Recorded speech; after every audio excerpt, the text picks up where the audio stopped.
დავით იქით გაიხედები და თამაშის შემდეგ. დავით.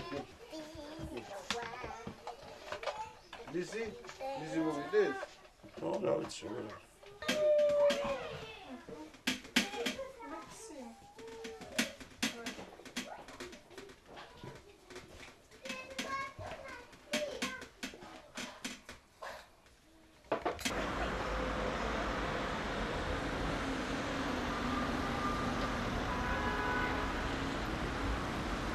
სამწუხაროა ის, რომ დღევანდელმა ხელისუფლებამ, საქართველოს მთავრობამ, კერძოდ საგარეო საქმეთა სამინისტრომ გამოაქვეყნა კანონი, რომელიც გვიკრძალავს არჩევნებში მონაწილეობას.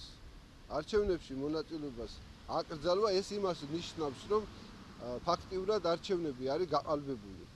არანაირად ვერ წარმოადგენს ქართველი ემიგრანტები უმეტესი ნაწილი წარმოადგენს ცნობა საცხოვრებელი ადგილიდან. ეს ყოველად შეუძლებელია. რა თქმა უნდა, ცნობილია ეს ფაქტი რამ გამოიწვია. ეს ფაქტი გამოიწვია იმან, რომ ხელისუფლებამ დაინახა დიდი მხარდაჭერა ქართველი ემიგრანტებისა. ფაქტიურად 99% ემიგრანტი მხარს უჭერს ოპოზიციას და ეს არის ყველაფერი მიზეზი ამის.